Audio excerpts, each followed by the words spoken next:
Director of Economic Studies here at AEI. We're very grateful that you've joined us this evening. We're very grateful to those of you who are joining the live stream. And a reminder to all of you that full video of tonight's events will be online at aei.org/events by tomorrow evening. So tell your friends who couldn't come tonight that they're welcome to watch online. We are so pleased to have two of our favorite guests back to AEI to discuss Deirdre McCloskey's new book, Bourgeois Equality. Dr. McCloskey was last here several months ago to answer the question, what did Karl Marx get wrong about the relationship between economic liberty and human flourishing? She was kind enough to write her remarks in the form of an essay, which we'll be publishing this spring, so be on the lookout for that. Tonight, though, we are dedicating the evening to her book, the concluding volume of her trilogy celebrating the virtues of the bourgeoisie. In it, Dr. McCloskey addresses the great enrichment of the past 200 years, the extraordinary rise in living standards and wealth that created and defined the modern world. Dr. McCloskey challenges the notion that accumulated capital is responsible for this enrichment. Neither, in her view, primarily are institutions. Instead, she argues that it is ideas that are responsible for the wealth that we all enjoy. We will learn in detail what she means in just a moment. But first, let me formally introduce our speakers. I will do so quickly as neither requires an introduction. Deirdre McCloskey has been since 2000 UIC Distinguished Professor of Economics, History, English, and Communications at the University of Illinois at Chicago.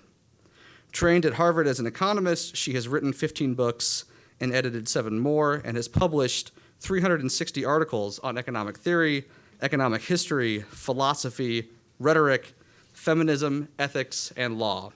She is one of the world's leading public intellectuals and economists. We are delighted also to have George Will back at AEI. Mr. Will has been a syndicated columnist for the Washington Post since 1974.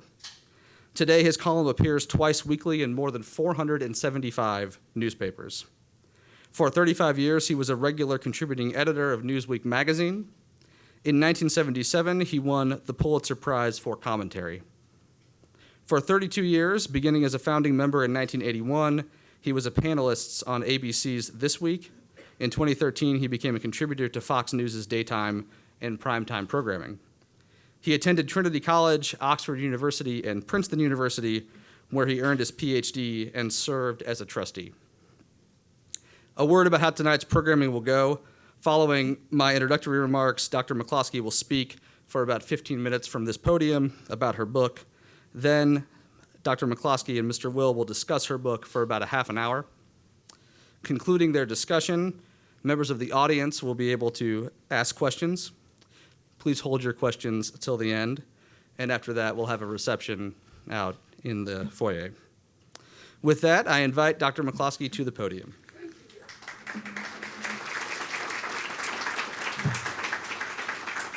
Thank you very much. I'm honored to be here. I have a speech defect which will occasionally exhibit itself.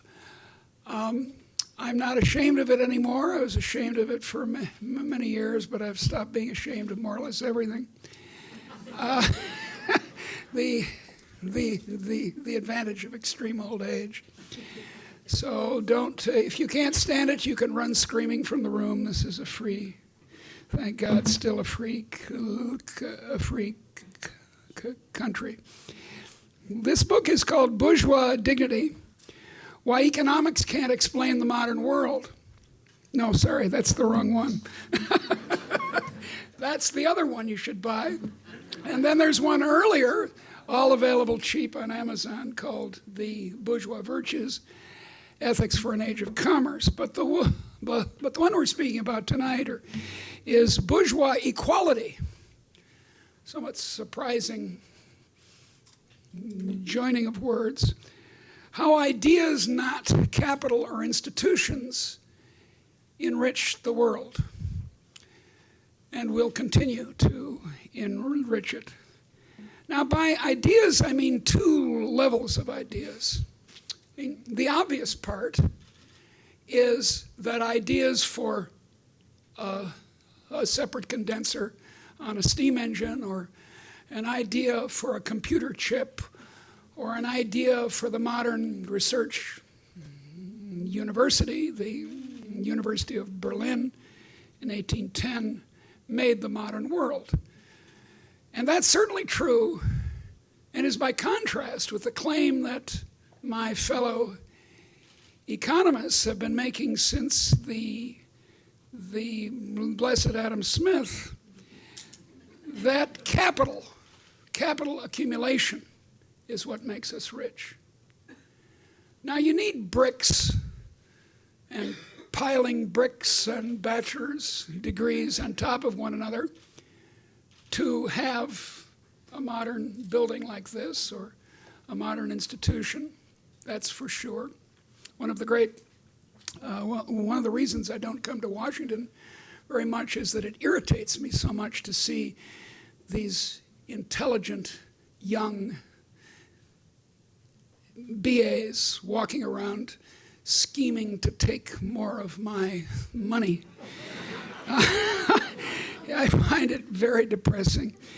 But and those things are necessary. You need the educated people, the human capital, as economists are pleased to call it, and you need the physical capital, and you need the institutions such as the stock market, or God help us, the IRS. But those institutions would be unproductive without new ideas. John Maynard Keynes, the hero of my left-wing youth, pointed out that the return on capital could be reduced to zero in a couple of generations if there was no innovation, if there was no technical change, new ideas. And that's perfectly right. I understand that the AEI is going to move into a new building. That's very nice. All right, if that's a good idea, maybe we should have another new building for the AEI next door, and then a third one, and a fourth one. And it's obvious that the piling of bricks would run into sharply diminishing returns, and that's what Keynes had in mind. So capital accumulation and most institutional change is an intermediate item. It's between the ideas, between the conception and the creation, as the poet said. But that's one level of ideas. The other and more fundamental level of ideas is what I call boldly liberalism. I want to take the word back from our friends on the left who have now become very terrified of being called liberals. And they were willing to be called progressives. And when you find out some of the nasty internal history of the progressive movement in the United States, eugenics and so forth, I'm very, very glad that my friends on the left are willing to take that word over and leave the older word, liberal, worthy of a free person, to me and you. And that's what came upon Northwestern Europe in the 17th and 18th century. And that's what led to the explosion of ideas. Matt Ridley calls it ideas having sex, which is certainly true. The baby ideas had sex and the grandbaby ideas and boo.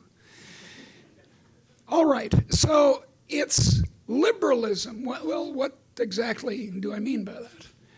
I mean equality, another surprising word in this context. But I don't mean what you might call French equality in honor of Rousseau and Thomas Piketty. I mean what you might call Scottish equality, such as Adam Smith praised as the liberal plan of liberty, justice, and equality, his very words. And it's the idea then of two freedoms, two liberties. One is two equalities. One is equality before the law, but the other, very important, is equality of social standing. Not exact equality, but equality in dignity. The kind of democratic equality that most of us in this room instinctively prefer to hierarchy. Now, there may be some actual conservatives here who don't think that, and that's fine. Well, we'll have a nice discussion with them. But this Scottish-style equality was a new idea. It was a radically new idea in the 17th century. A man named Rumboldt, a 1640s revolutionary, was executed in the 1680s, and as he faced the hangman, he said, "I believe that all men and women, dear, come into the world equally, because none comes into the world with a saddle on his back, and none booted and spurred to ride him." And that simple idea that we're equal in dignity is powerful. A sad counterexample are European Jews. This is an argument from Hannah Arendt. She pointed out that in the 18th and 19th century, Jews in Europe increasingly had equality before the law. They could enter, theoretically, any occupation, they could start any enterprise. But they didn't, she pointed out, in many countries, have equal dignity with known results. So where did this liberal idea come from? Where did this plan of liberty, justice, and equality that Smith praised come from? Well, I think it came, and this doesn't sound very satisfactory, but unfortunately it's true, so I have to say it. It came from accidents of European political history from 1517 on. The reading from the press, not, by the way, invented in Germany, but invented by the Chinese, who had by far the most advanced society technologically in 1500, and indeed up to probably 1700. So there was reading. There was the Reformation, and that'll make you think of Max Weber's notion of the Protestant ethic and the spirit of capitalism, which unhappily, since it is a truly marvelous book published in 1905, has been shown over and over again to be wrong. Wrong theologically, wrong economically, wrong sociologically. No, it wasn't the doctrine of salvation that made people bold, but a change in church governance. Most extreme example of this are the 17th century English Quakers, in which there's no minister, not even one chosen by the congregation, as the Congregationalists did. So there's no hierarchy at all in a Quaker meeting. Men and women sit in a circle and wait for the Holy Spirit to descend. As an Anglican, I wholly approve. So, and then the revolt of the Dutch against the Spaniards, which ended after 80 years in 1648. And then the various revolutions, the English ones of the 1640s and 1688, and the American one and the French one. All these, I claim, made Northwestern Europeans especially unusually confident that they could have a go. And it's this having a go that's crucial. In earlier societies, and to this day in some societies, Saudi Arabia, for example, large parts of the population are seriously discouraged from having a go or for getting behind the steering wheel of a car. And so you can't have a prosperous country unless you have a free country. Now, I don't deny that there are counterexamples like once South Korea, still now China. But you can't have in the long run a successful economy or a successful society without it being a society worthy of free people. In the European and old sense, a liberal society. And so that's my claim. And I offer in this wonderful volume, 750 pages, as much evidence for it and evidence that tests it in China and South Asia, the Ottoman Empire, and France as a contrast to on Britain. And I hope you'll open your hearts and minds to the possibility that it's not machinery, it's not capital accumulation, it's not the arguments beloved of economists or my friends at the World Bank, but it's ideas that made the modern world. Thank you.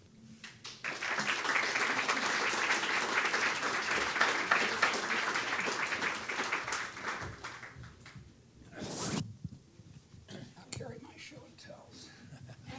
I'm hoping for a boxed set like Harry Potter. I mean, how cool is that? Well, thank you very much.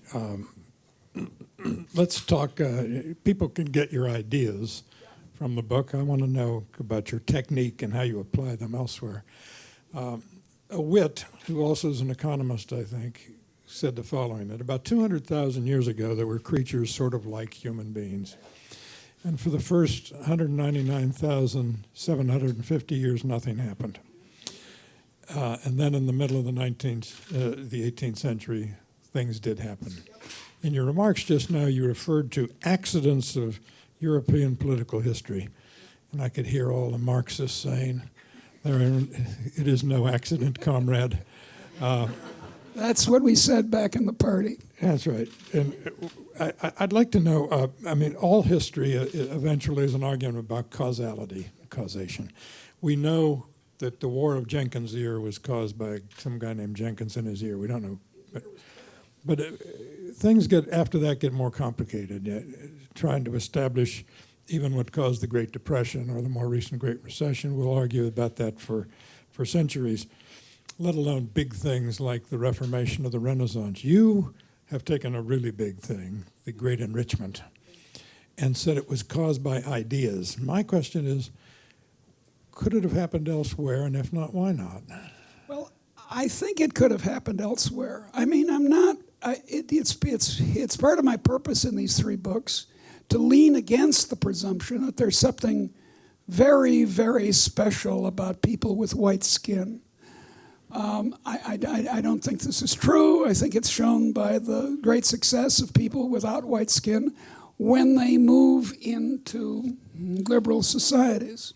Suddenly, they can have a go. So I don't think it's that, certainly. You're perfectly right that, and it could have happened in China if China had been liberal. But alas, under the Qing, it was not. Under the Song, much earlier, it was for a little while, and prospered mightily. Eventually, I think any of the 9 places where agriculture was invented independently could have become a liberal society and therefore had this explosion of ingenuity.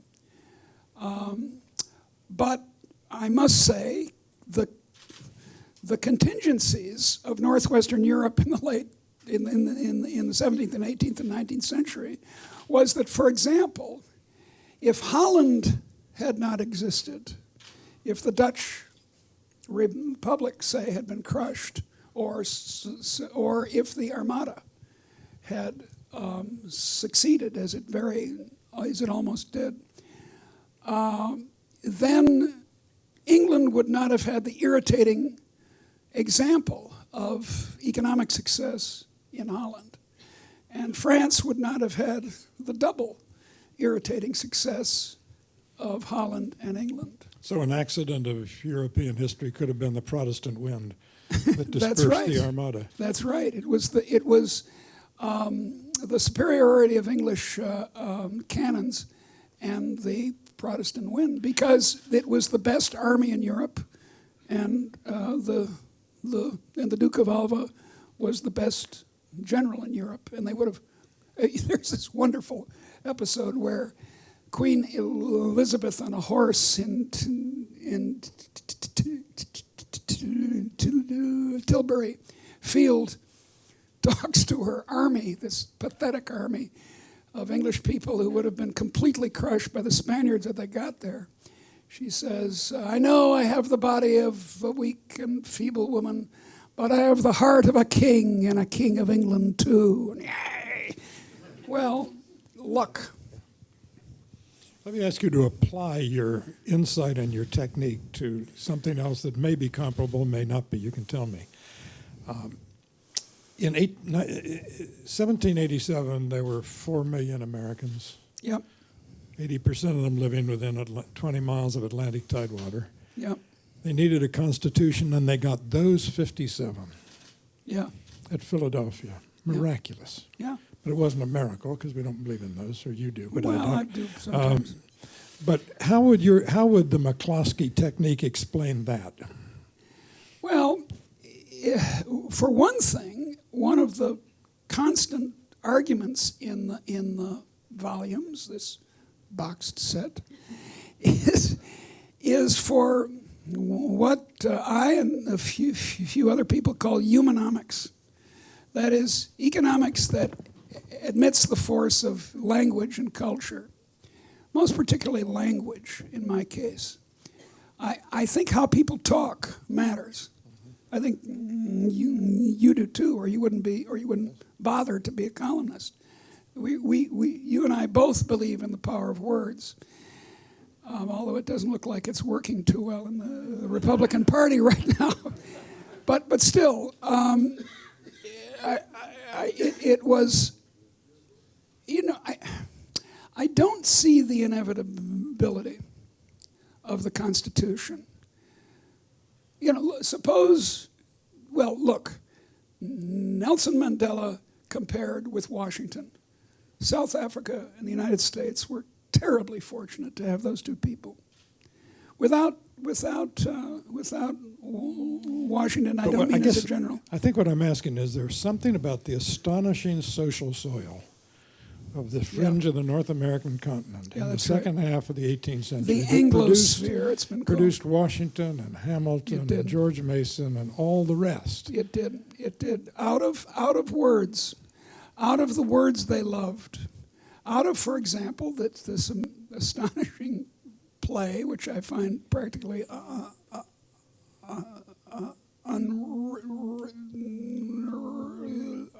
unreadable, Cato, which the founding fathers, founding brothers, as some call them, constantly quoted. An early 18th century play. These words mattered. People were not. Look, at the end of War and Peace, Tolstoy has this long essay on the philosophy of history, in which he attacks the idea that ideas can cause the invasion of Russia in 1912, or the French Revolution earlier. But yeah, they do count. Ideas matter. How we talk matters. I mean, again, let's go after Trump. The diminishing of political discourse in the current campaign is simply startling, and it matters. Mm-hmm. Well, if ideas matter, then intellectuals matter. Yeah, But intellectuals are a problem. They are. Was George Stigler a colleague of yours? At Yes, the he University? was, very much so. I hated the man, but he was a colleague. One of the essays in his book, The Intellectuals in the Marketplace, he said that the following, that intellectuals are expensive. Yeah, they expensive to create, expensive to maintain. Therefore, send money. Therefore, if you're going to have a lot of intellectuals, you need to have the enterprise system that produces lots of wealth. Yeah. Yet, intellectuals are hostile to it. They reject, in his formulation, recognizing that intellectuals owe much more to Henry Ford than to the foundation that bears his name and distributes his assets. Yeah. Why is this? Why? I mean, this is an old theme. Hayek in 1954 publishes a book, Capitalism and the Historians. Yep. Why is it that the intellectuals utterly dependent on the enterprise system are so opposed to it? Is it because they're dependent on it and know it and resent it? I think there is sort of a fathers and sons mechanism here, because it's hard to find a European anti-capitalist intellectual in the 19th century who's not the son, the women were slightly more calm, but was not the son of a merchant or a lawyer like Marx or a factory owner like Engels. So there's a kind of resentment here. To be quite frank, I don't know. There's a rise up to 1848, as I see it, in the understanding that trade, I don't mean just foreign trade, but exchange is mutually beneficial. And finally, economists like John Stuart Mill get it right. And then, indeed, in the person of John Stuart Mill, they start to say, as economists and calculators have been saying ever since, yes, but. And it's so there's been this decline. Yes, but the working class is so vulgar in its consumption, drinks too much beer. Yes, but monopoly. Yes, but externalities. My friend Joe Stiglitz, yes, but informational asymmetry. And down it goes without the slightest quantitative proof that these things are important. So I've been asked this question a lot. And I'm very embarrassed to say that I don't know. I can tell you all the details about how it happened, but why the intellectuals turned against. I mean, this argument that Hayek makes and lots of others make that they're dependent, as you said, they're dependent on the bourgeoisie, the commercial bourgeoisie, so they resent being dependent or something like that. It's partly surely that markets function so well without the supervision of intellectuals. Yes, this is very disturbing to many intellectuals. This is a point that Hayek made about the Enlightenment. He said quite correctly that there are two strains in the Enlightenment. There's the rational strain, so we're going to plan everything and we're going to make the world anew, as Tom Paine said. And then there's the liberty strain, which we're to be free individuals, and we don't know how it's going to turn out, but we think it's a good idea. And indeed, in the 19th century and the 20th, it proved to be an extremely good idea against the other ideas of the intellectuals in the 19th century, such as nationalism and socialism, and if you like those, National Socialism. You use an elegant phrase, social honoring. Yeah. That social honoring of individualism, of entrepreneurship, of striving That's the key.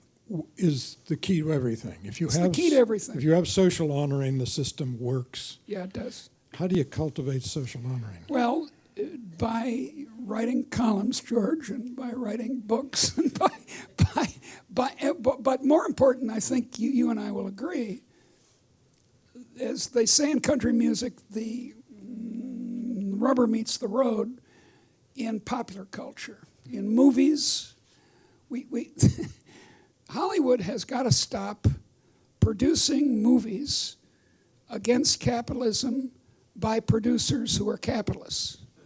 I wish they would stop doing this, and so it's in the popular culture and in popular novels and so on that this respect for innovators, merchants, or the woman, working class woman who opens a hairdressing salon that's needed in the neighborhood. That too is a creative entrepreneurial act. It doesn't have to be some fancy electric automobile. For 4 years, I was on the Princeton Board of Trustees and Yeah. on the Honorary Degree Committee. Yeah. And Well, why didn't you give one to me? Well, an oversight for which I apologize. And they'd come in with vast lists of people who represented the nonprofit sector. So I made it my little crusade to honor someone who actually made a profit that they could give a portion of to the nonprofits. And I finally got an honorary degree for Herb Kelleher for creating Southwest Airlines. Yeah. But why is it so hard to convince people that to have nonprofits, you have to have the public service? Young people are constantly saying, I want to go into public service. And I keep telling them Goldman Sachs is a public service. I hear it all the time. I completely agree with you. Goldman Sachs is a public service. Walmart is a public service. Whole Foods is a public service. Buying low and selling high, which Mahatma Gandhi said is the most evil thing that a person can do, is a good thing. I mean, it's transparently good because both parties are made better off. But there's an odd resentment that comes with it because both parties could have done better if the other side had been more generous. And I think that rather primitive idea is what irritates people about the profits sector. I asked an elderly person of my acquaintance what share of national income she thought was taken by profits. And she said 50%. And I said, elderly person, it's not, if it's properly measured, it may be about 15%, but that's about it. It's a trade-off. If you think that profit is terrible, and you think the alternative, as Bernie does, is socialism, think of how terrible socialism is. So the loss from socialism is greater than this so-called loss from profit. But this is what you and I and many other people in this room, we're in the business of trying to educate people. But I say to you again, we can help it, but it's got to be in the basic culture, the fairy tales, the movies. In 1945, Anarian Bevan, a Welsh orator of great distinction, was a leading light of the British Labour Party, and he said, "This island is largely made of coal and surrounded by fish, and it would take an organizing genius to have a shortage of either." 2 years later, He achieved it. Socialism had achieved that. Coal was rationed and the price of fish had soared. That's right. That's exactly right. Why do you need fairy tales and the popular culture if the evidence is constantly refuting? Well, look, George, you and I have all our lives put forward evidence. Wouldn't you agree? Uh-huh. You keep saying, every column you write, every paper I write, I say, look, here's the evidence. Shut up. And they don't. Look, let's again go after Donald. I was once named Donald, by the way. It's a name that was killed by Donald Duck. But all right, let's go to Donald. He's against free trades, he says, or acts, and this is just loony. This is just loony. Free trade is good for the worker, but we just haven't done our job well enough. You are agreeably indifferent to all the academic silos that exist. Yes, I I am. mean, you've taught across the spectrum, which Yeah. must annoy serially the economists, historians, political scientists, sociologists, and anthropologists. Yeah.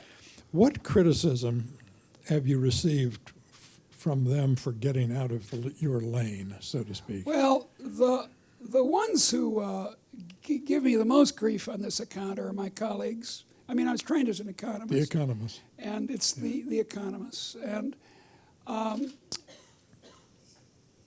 economists don't follow the advice of my friend, the Nobel Prize winning economist Vernon Smith, who says specialize, but then read widely, so that you know what deep thinking is. Specialize and get very deep, make a mine shaft, but then read widely. They don't read widely. You go into I don't want to offend the economists here, but maybe I will.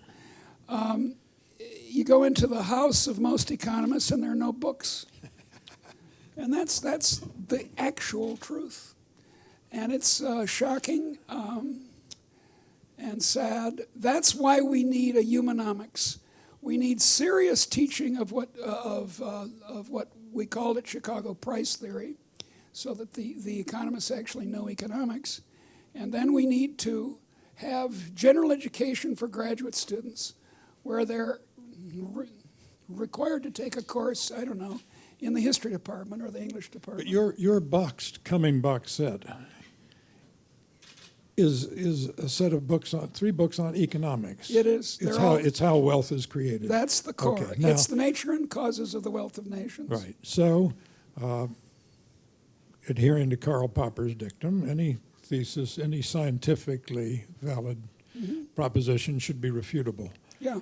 How could someone refute yours, and how have they gone about refuting your theory? Well, they haven't spent a lot of time trying to refute it, because I've spent so much time refuting theirs, that they're on the defensive. I've gone after the neo-institutionalists,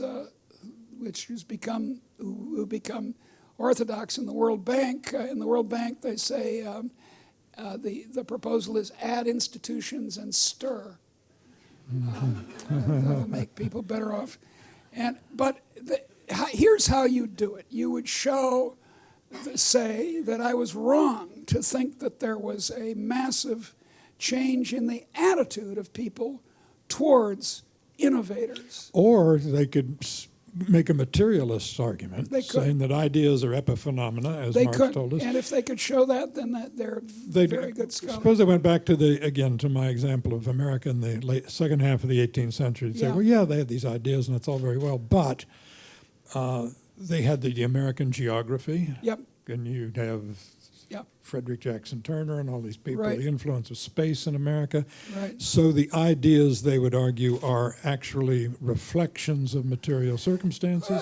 Well, that's what we believed from about 1890, which was when Turner spoke up, to 1980. Nice symmetry there. I call it the Age of Materialism. And everyone, right, left, center, up, down, was a materialist. Everyone said, oh yeah, you see, it's, say, geography, or it's social class, or it's, caught again, following your economic interests. mean, the economic origins of the American Constitution is in 1915. The Beards. That's right, is a famous example of this. And there's just one after another, great books in history and economics making this claim. And I just don't think there's much evidence for it. I say to you, how would you falsify such an argument? I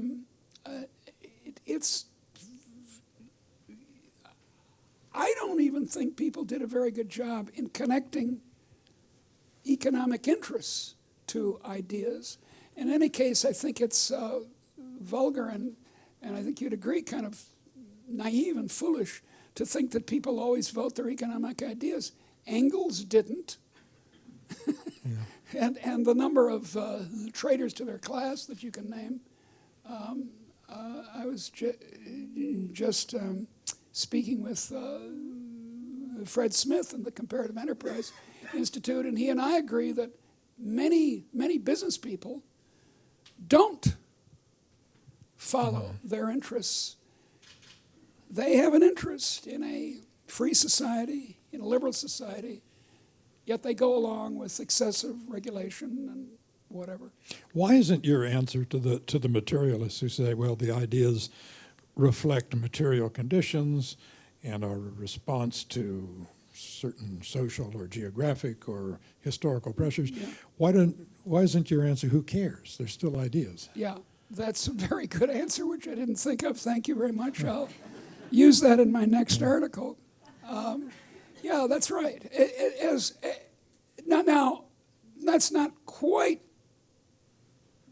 as helpful as it sounds at first, because then it makes ideas intermediate in the same way that I'm claiming capital and institutions are, and for the same reason, that it's caused not by spontaneous growth of ideas or, and as a matter of fact, in my own account in the third volume, I do give a weight to the so-called invention of the printing press, and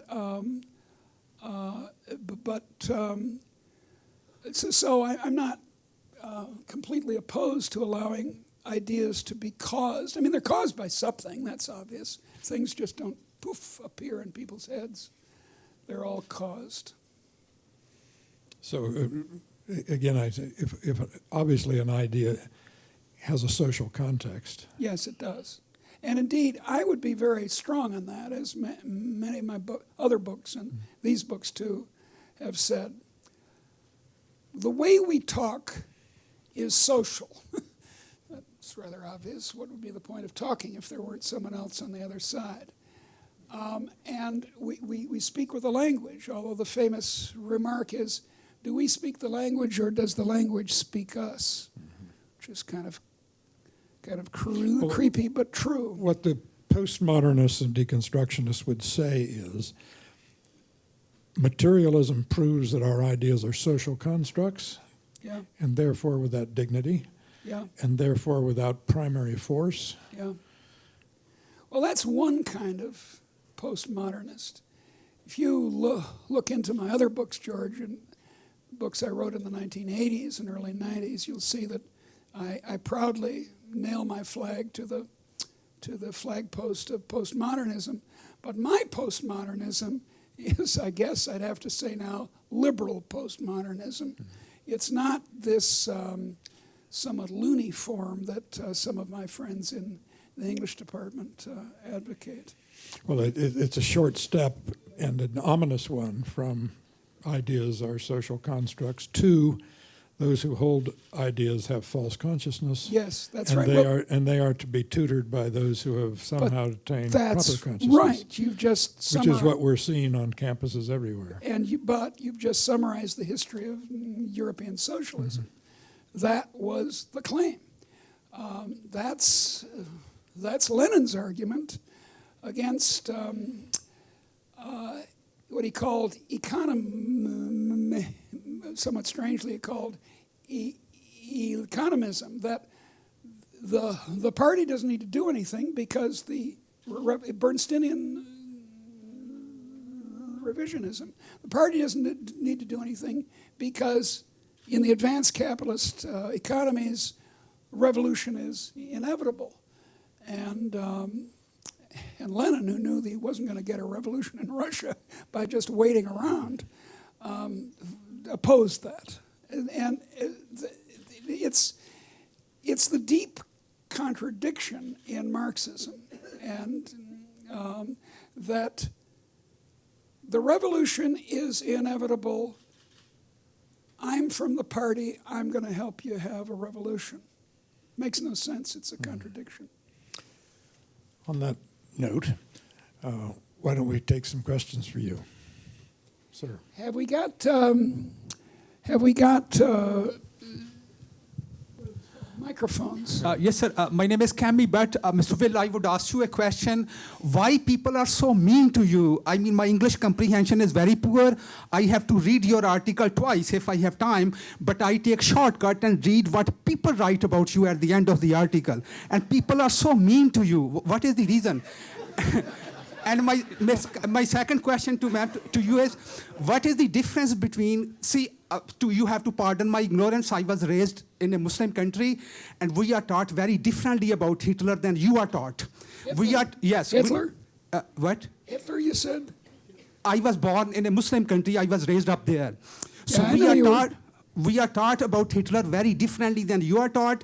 We are taught that Adolf Hitler, you're talking about? Yes. Okay. We are taught his biggest crime was he lost the war because he was fighting for white race. All I can say about that, I'll answer it before George does. Oy vey is to mir. No, I mean I That's read. all I'm going to say about it. I read there was not much difference between him and what was the Stalin. not Stalin but Bismarck. Oh no! Come Because on, they both were Bismarck. very nationalist. That's nonsense. Bismarck started as a liberal. Okay. He was not a man of war, despite that helmet. Okay, I want to ask you a related question. Don't you think that intellectual write very subjectively? When I came to this country in '85, Nelson Mandela was on American terrorist list, and then you gave him a Nobel Prize. It means American do whatever Who they did I want to do. give a Nobel Prize? Thank you. You want to answer why they're so mean to you? But the fact is that I everyone actually- is these. I've stopped reading the comments on things because I have they're always never read a nutcases. comment. Yeah, you're I very mean, wise. What's the point? If they say I'm right, I already know that. Good point. If they say I'm wrong, I don't trust their judgment. I completely agree with you. Sir. I completely agree with you.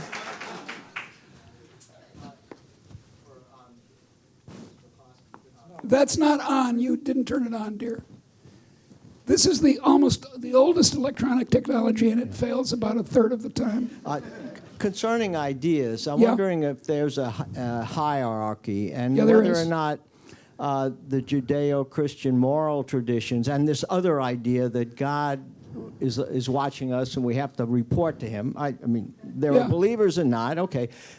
How important is that for underpinning Well- both the wealth and prosperity? I don't think so. I don't think it's important at all. And the reason I don't is that the Judeo-Christian, the Abrahamic, including Islam, went for many centuries without producing a great enrichment. And I don't think that the founding brothers were particularly Christian. I think that's a mistake, just a historical error. But in any case, I don't think that being Christian is essential. Now, on the other hand, there are ideas about individuality in all the Abrahamic faiths that are, how can I say, fit with liberalism if you allow them to. But, we've had many dramatically illiberal Jewish, Muslim, Christian eras and regimes. So I don't think it's a causal effect. Except the heart of your book is a cry for individualism. Yeah, it is And where a kind of individualism. Yeah, And that an individualism that respects others, not sort of Ayn Rand, screw you, I'm all I right. understand, but when Martin Luther stood at the Diet of Worms, he didn't say, here we stand, we can't do otherwise. He said, here I stand, I can not do otherwise. It's not, by the way, George, it's not altogether clear he said that. An editor. Oh, don't say that. An early editor, here I stand, I can do no other except in the German. Anders. I know, it's terrible, right. but these are facts, not Test facts. not Mr. Wells's facts, but facts nonetheless. Go ahead. Let's hear a female voice.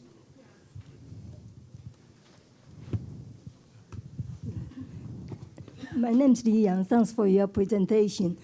But I think the idea is very important, but I think it's a gist from the ancient period, because the idea itself is really implicit or explicit in every society. Yeah. And now we are thinking that capitalism is going things backward, because they don't really use a correct concept or idea.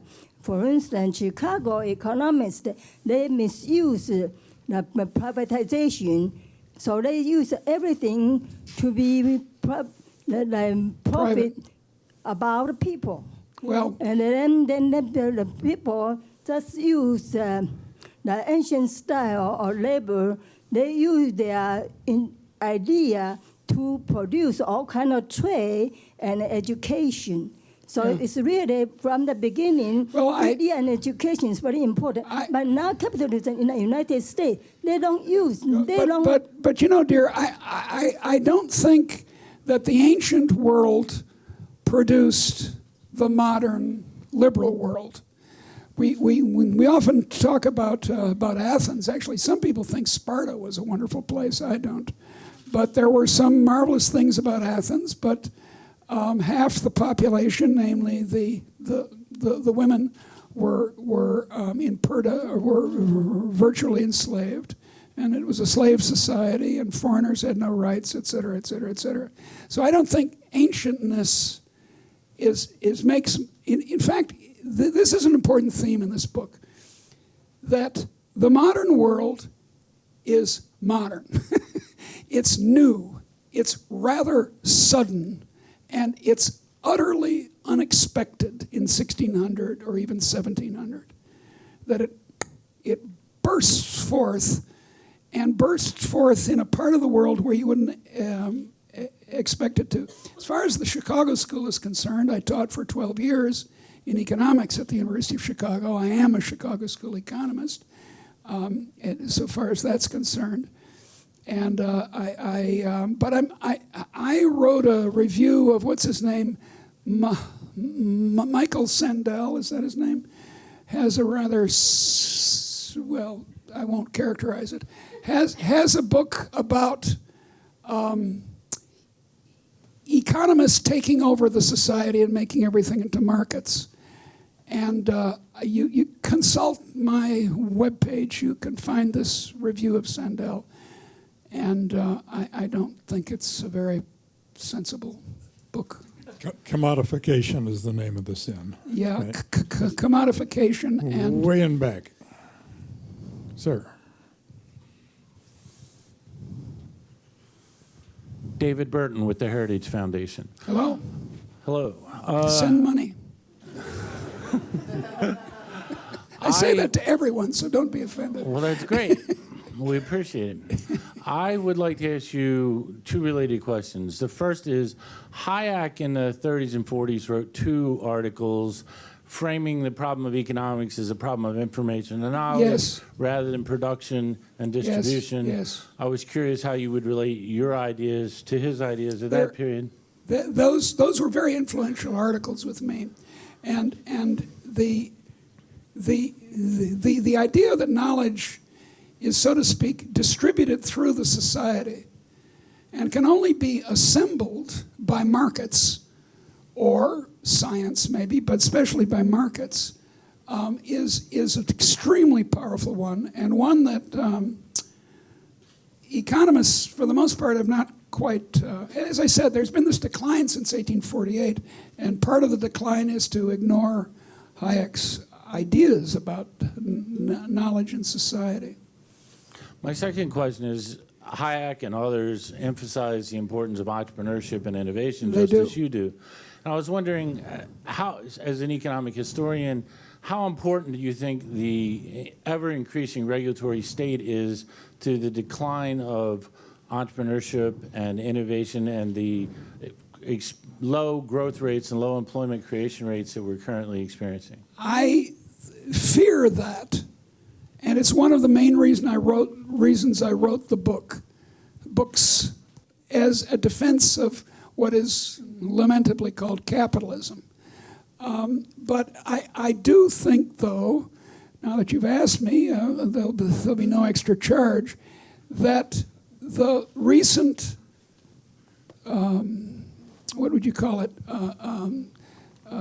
passel of books by Bob Gordon, an old friend of mine, and Tyler Cohen, another old friend of mine, and a bunch of old friends of mine, saying the sky is falling. Economic growth is low. By the way, it's not if you correctly measure improved quality, which the Consumer Price Index has a very hard time doing. By the way, it's not happening if you look worldwide and don't just focus entirely on the United States. My publisher, I complained to my publisher that Bob Gordon's book was getting more PR than mine. And he said, well, you know, to have a successful book in the United States, it has to have America in the title. Well, Gordon's book, The Rise and Fall of American Growth, says we had this extraordinary century from 1870 to 1970, and then things began to go wrong because all the easy inventions, the internal combustion engine, incandescent light bulb, conquest of infectious diseases, all the rest of it can only happen once, and they all happen then. There are those reviewing the book who said, yeah, well, something else happened in around about the 1970s, and that is what you're talking about, the explosive growth of the regulatory state. Yeah, I agree. So it's germane to the extent that growth has slowed. Certainly that is germane. One more question? Go ahead. Fred Bonig from the dailyripple.org, send money. Actually, we're self-funding our own campaign. Anyhow, the question is, wasn't it the socialists that in the turn of the century that pretty much made it so that we're not locking doors on women's factories and we have people dying in things? Well, I don't want people to get away with locking doors and not having fire escapes. The shirtwaist fire. For those keeping score at home, we're talking about the triangle shirtwaist fire. The triangle shirtwaist fire, which was very important. So I'm not in favor of employers killing their employees. But you know, I was, until I retired last August, the member of a union, a trade union. My friends in English were delighted when I signed the card. I was a member of a faculty union at UIC. So I'm not against unions, and when I was a kid, I was a member of the National Maritime Union for a while. I'm not against unions entirely, but unions and regulation didn't make us rich. We have the 8-hour day because the American economy became more productive, and workers wouldn't stand unless they're young lawyers for 12 or 14-hour days. The bulk of the improvement of the condition of the working class, to coin a phrase, came from economic growth, from this ingenuity I'm talking about, this innovation, and you don't improve the condition of the working class by shifting income from ordinary workers to plumbers and doctors. That's not going to make the working class better off. Nor do you make the working class better off by trammeling enterprise, which is what regulation increasingly does. So I know all the socialist songs. I was once a socialist, and I'm a union maid. But I don't think that's where the action is.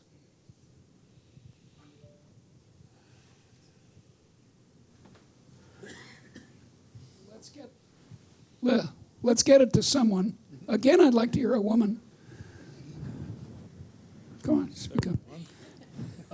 Hate to disappoint you, not a woman. No, I can tell. Saddam Or at least Hussein. you're a very unpersuasive woman. Right, exactly. I work here at AEI, and I want to come back to the sort of, this idea of societies that value the individual, Yeah. and place that in the context of what's been happening in China and India, particularly over Yeah. the last 25 years or so, longer Yeah. in the case of China. Yeah. How do you sort of look at these societies which have not had a deep tradition of valuing the individual, arguably?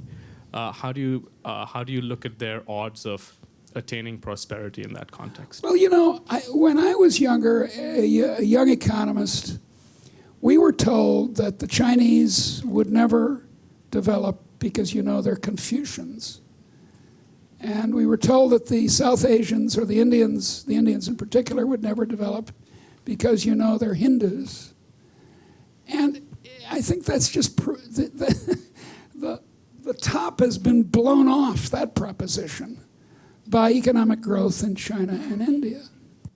There's a magazine in India, I forget what it's called. It's called something like Entrepreneurship, which has a circulation of 800,000, and it must be read by many more people than that. And it's been going now for 20 years, and it's filled with praise of this businessman and this businesswoman and how wonderful they are. So I just don't think that this individualism thing. Now, I know that many in the room will think, yes, there was a rise of individualism, and some scholars I respect very much, like Charles Taylor, talk about the rise of individualism. And I'm, as an economic historian, as a historian of medieval agriculture, for example, I am very dubious that the average Indian villager is anything other than individualistic, and the average Chinese worker. I just don't think this hypothesis that is very deep in people's thinking about capitalism, that, yes, people stopped being collectivist. They stopped marching into the fields, agricultural fields, arms linked, singing socialist anthems, and started to be selfish. And that's what made us rich. Greed is not good. Yes.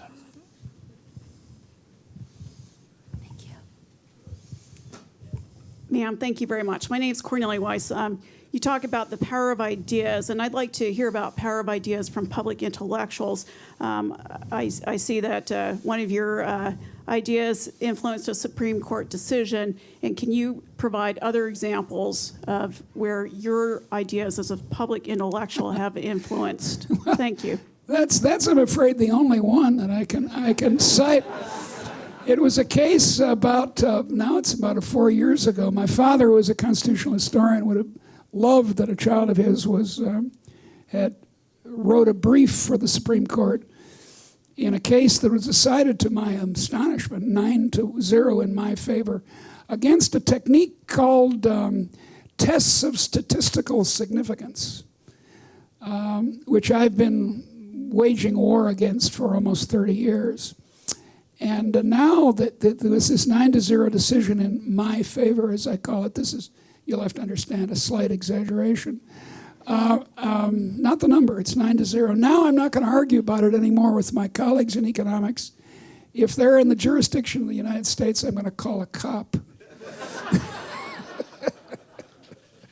Well, I've written 5,000 columns and have had no effect on I the deeply public life. sympathize. I do. I think we're standing between these good people and alcohol, so let's take one more question. Way in back, the lady.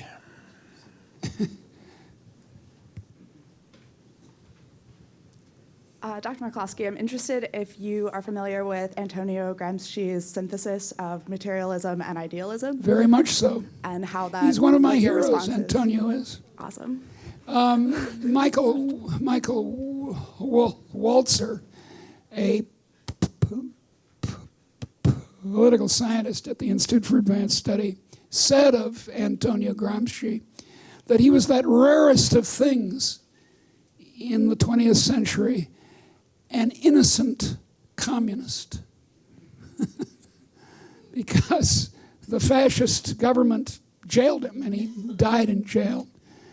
And indeed, I quote Gramsci, and he's a communist. I don't agree with much of what he says, but I do agree with his.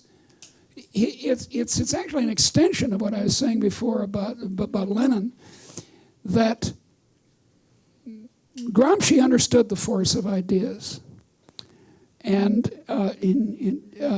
he wrote that I won't attempt to reproduce his jargon, but he said that the intellectuals are formed to support the current regime, and that's to some degree the case, except for George and me. Yeah. So I, as I told you, I'm an old Marxist, but the saying is that if you're not a Marxist before you're 18, you have no heart. If you're still a Marxist after age 25, you have no brain, and I just made it. On that, let us subside. Thank you very much for doing this.